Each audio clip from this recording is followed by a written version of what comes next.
Hello everyone, I hope you are doing well. So Maldives के मोहम्मद मोइजू फिर से काफी चर्चा में है और अगर इसे हम इन शॉर्ट ये कहें कि ये एक कंट्रोवर्शियल चाइल्ड बन चुके हैं जो काफी चर्चा में बने रहते हैं और इन्हें मालूम है कि चर्चा में बनने के लिए क्या करना है। भारत के साथ में अपने लिंक को जोड़ दो अगेंस्ट करके, या फिर पीएम मोदी के साथ में या कुछ कंट्रोवर्शियल बातें कर लो। लेकिन आपको बताना चाहते हैं यहाँ पर जो कंट्रोवर्सी हो रही है ये इनकी डोमेस्टिक पॉलिटिक्स की बात है। यहाँ पर रिसेंटली ये हुआ है कि ऑपोजिशन की तरफ से एक रिपोर्ट के आधार पर यह कहा जा रहा है कि प्रेसिडेंट मोहम्मद मोइजू जो है ये मालदीव्स के लोगों के साथ में करप्शंस किए और ऑपोजिशन डिमांड कर रही है खासकर इन्वेस्टिगेशंस की। और ऑपोजिशन ये भी कहा जा रहा है ऑपोजिशन की तरफ से कि हम आपको इम्पीचमेंट कर सकते हैं। पूरी कहानी क्या है हम समझेंगे इस वीडियो में, और इम्पीचमेंट भी कैसे होता है इस प्रोसेस को भी समझेंगे, और मोहम्मद मोइजू के ऊपर कौन से चार्जेस लगे हैं और इसके अगेंस्ट में मोहम्मद मोइजू ने अपने डिफेंस में क्या कहा है। पूरी कहानी हम इस वीडियो में डिस्कस करने वाले हैं। लेकिन आपको बताना चाहते हैं इसके रिगार्डिंग आपको वेरियस आपको आर्टिकल्स मिल जाएंगे जहां पर ये बातें निकल के आ रही है कि मोहम्मद मोइजू के ऊपर करप्शंस के एलिगेशंस लगाए गए हैं ऑपोजिशन पार्टी की तरफ से, जिस तरीके से रिपोर्ट लीक की गई है। तो कहानी की शुरुआत होती है मंडे से। देखिए हुआ ये कि मंडे के दिन opposition party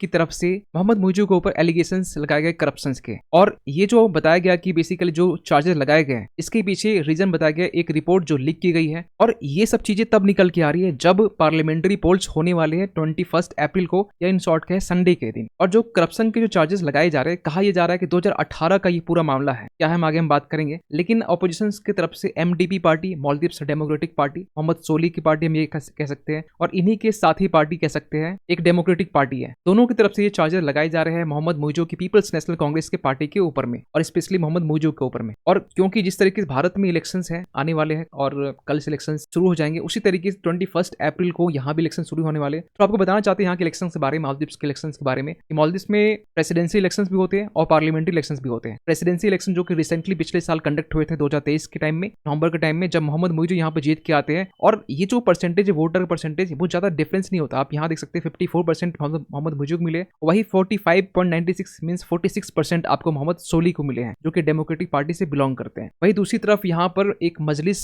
means parliamentary elections भी होते हैं, इन शॉर्ट मजलिस भी यहाँ कहा जाता है, जो एक यूनिकैमरल है। फॉर एग्जाम्पल इंडिया में क्या लोकसभा राज्यसभा है, तो बाई कैमरल हो गए। यहाँ पर क्या है यूनिकैमरल मींस एक ही सभा यहाँ पर है। और यहाँ पर जो टोटल फिलहाल जो मेंबर है वो 80 है। जो इलेक्शंस कंडक्ट होने वाले वो 93 सीट्स पर होने वाले, टोटल 93 सीट्स है। आप पूछेंगे सर ये कहाँ चले गए बाकी जो मेंबर्स, बाकी कुछ जो मेंबर्स है वो मोहम्मद मोइजू के कैबिनेट को ज्वाइन कर लिए हैं, इसलिए यहाँ पर जो एमपीज है वो खाली हो गए। आप यहाँ पर देख सकते हैं कि मोहम्मद मोइजू के जो पार्टी है पीएनसी पार्टी, इनके पास में 16 एमपीज खासकर पार्लियामेंट में है। वही दूसरी तरफ आप देखें एमडीपी पार्टी जिनके पास में 41 सीटें हैं, और वही डीएम पार्टी जो डेमोक्रेटिक पार्टी है इनके पास में 13 सीटें हैं। दोनों को कॉम्बिनेशन कर दे तो यहाँ पर नीड होती है 47, अगर आपको विनर बनना है तो 47 यहाँ प्लस हो जाता है जब यहाँ पर एमडीपी पार्टी और डीएम पार्टी जब मिल जाती है तो। लेकिन सवाल उठता है कि ये जो पूरा करप्शन है ये सामने कैसे आया। देखिए लोकल मीडिया रिपोर्ट्स में यहाँ पर एक पोस्ट की गई, और ये जो पोस्ट था बेसिकली हसन कुरैशी की तरफ से किया गया, सोशल मीडिया एक्स यानी कि ट्विटर में किया गया, और ये कहा गया कि एक इंटेलिजेंस रिपोर्ट लीक हुई है। और ये जो रिपोर्ट्स है, जो डॉक्यूमेंट्स है, बेसिकली बनाया गया है फाइनेंशियल इंटेलिजेंस यूनिट की तरफ से, FIU की तरफ से, of the Maldives monetary authority और मालदीव्स पुलिस सर्विस, दोनों ने मिलकर इस रिपोर्ट को बनाया है, जिसमें साफ साफ मोहम्मद मोइजू के करप्शन के बारे में जिक्र किया गया है। तो सवाल निकलता है कि रिपोर्ट्स में क्या कहा गया। देखिए रिपोर्ट्स में कहा गया 2018 का टाइम में जो इरेगुलरिटीज देखी गई थी खासकर मनी ट्रांसफर को लेकर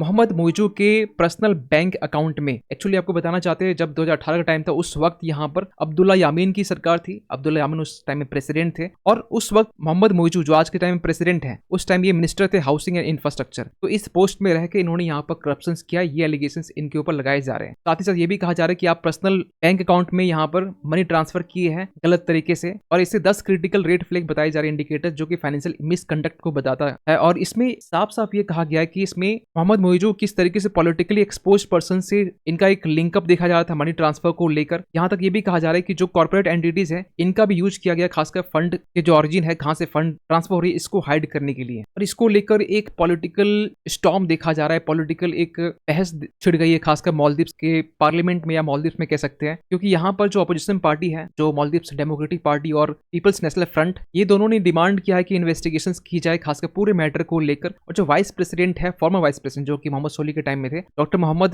जमील अहमद, इन्होंने यहाँ पर अर्ज किया है कि इम्पीचमेंट मोहम्मद मोइजू के खिलाफ में लानी चाहिए। इसके अलावा यहाँ पर ये भी कहा जाता है कि अकाउंटेबिलिटी की नीड है, खासकर जिस तरीके से आज के टाइम में गवर्नेंस यहाँ पर मालदीव्स में देखा जा रहा है। साथ ही साथ यहाँ पर यह भी कहा गया कि मालदीव्स के जो प्रेसिडेंट मोइजू है इस तरीके से करप्शन में इन्वॉल्व है। यहाँ की जो फ्लैगशिप रासमाली डेवलपमेंट प्रोजेक्ट है इसको लेकर, और इनके ऊपर जो चार्जेस है खासकर एक्सेसिव एक्सपेंडिंग को लेकर, किस तरीके से जो मनी है वहां स्पेंड की जा रही है, एक्सेसिव मनी यहाँ पर बेसिकली जो पब्लिक प्रोजेक्ट है इसको लेकर यहाँ पर खर्चने की बात की जा रही है। तो यहाँ पर प्रेसिडेंट मोइजू को ये कहा जा रहा है कि आप जो इंडिपेंडेंट इन्वेस्टिगेशंस है इनके साथ में कॉपरेट कीजिए ताकि ये जो पूरा एलिगेशन आपके ऊपर लगा है इसकी प्रॉपर तरीके से छानबीन की जा सके। अब सवाल निकलता है यहाँ पर कि इसके जगह पर इसके डिफेंस में प्रेसिडेंट मोइजू क्या कहते हैं। देखिए, प्रेसिडेंट मोइजू थोड़ा लेट से रिस्पॉन्ड करते हैं, लेकिन हाँ, जब ये ट्यूसडे के दिन जब ये जो करप्शन एलिगेशन के ऊपर जो लगाए गए इनके अगेंस्ट में कहते हैं कि ये जो बेसिकली एलिगेशन है ये ऑपोजिशन की एक चाल है, खास के इलेक्शंस आने वाले हैं और ये बेतुका एलिगेशन है जो कि मोहम्मद मोइजू के ऊपर जो लगाए जा रहे हैं। साथ ही साथ इन्होंने ये भी कहा मोहम्मद मोइजू, ये जो सेम एलिगेशन है ना, ये जब मेयर का चुनाव था, जब प्रेसिडेंट का चुनाव था उस वक्त भी सेम एलिगेशन लगाए जाते जब कैंपेन चल रहा था उस वक्त। तो यहाँ पर ये कहा जा रहा है, आप ये सेंटेंस पढ़िए, हो सकता है चिड़ भी आ सके।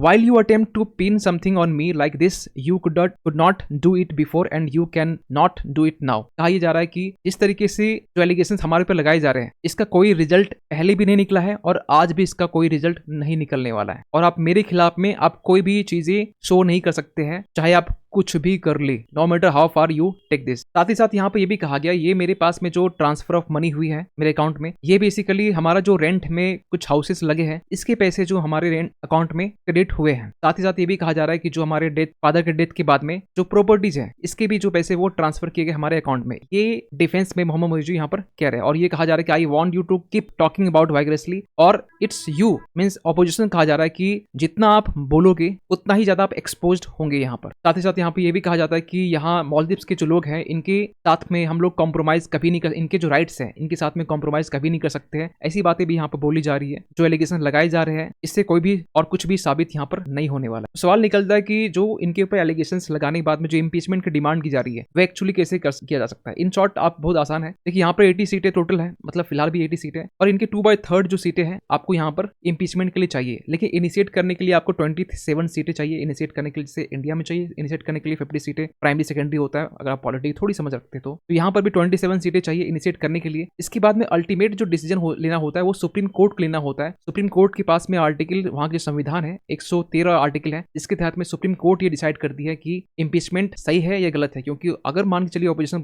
पास में अगर मेजोरिटी होगा तो प्रेसिडेंट तो इम्पीचमेंट कर दिया जाएगा, तो इसलिए अल्टीमेट जो डिसीजन है वो सुप्रीम कोर्ट के पास होता है। और इसको लेकर पिछले नवंबर या आई थिंक जनवरी के टाइम में ये लाया गया था, लेकिन इसके जनवरी फरवरी की हम बात कर रहे हैं, लेकिन यहाँ पर जो मालदीव्स डेमोक्रेटिक पार्टी है इसको लेकर आगे प्रोसीड नहीं की। खैर, इन तमाम मामलों को देखते हुए यहाँ पर हम थोड़ा अपना एंगल जोड़े, क्योंकि ये मालदीव्स का डोमेस्टिक मामला है, लेकिन यहाँ पर मालदीव्स के ऑपोजिशन पार्टी की तरफ से ये साफ साफ ये भी कहा गया है कि जिस तरीके से चाइना और मालदीव्स के बीच में जो एग्री प्रोजेक्ट साइन हुए हैं, इस नाम से यहाँ पर चाइना सीक्रेट मिलिट्री वर्क कर रहा है, इसके बारे में ऑपोजिशन इस मैटर को रेज लगातार करता आ रहा है, और ये कंसर्न हमारे लिए मालदीव्स की जो डोमेस्टिक पॉलिटिक्स है, क्या चल रहा है क्या नहीं चल रहा है, ये हमारे लिए उतना ज्यादा इंपॉर्टेंट नहीं है जितना इंपॉर्टेंट ये है कि मालदीव्स चाइना के बीच में जिस तरीके से बॉन्डिंग है, जिस तरीके से एग्रीमेंट साइन किए गए, और इसकी आड़ में यहाँ पर मिलिट्री वर्क की जा रही है, मिलिट्री प्रोजेक्ट एस्टैब्लिश की जा रही है। रिसेंटली आपने देखा हो एक सीक्रेट मिलिट्री प्रोजेक्ट भी, एक फ्री मिलिट्री डील भी साइन हुआ था मालदीव्स और चाइना के बीच में, तो ये हमारे लिए कंसर्न है, ये इंडिया के लिए कंसर्न है। खैर, आप क्या सोचते हैं इस पूरे इशू को लेकर? और जाते जाते आप सभी के लिए क्वेश्चन है, which organisation is set to launch ESA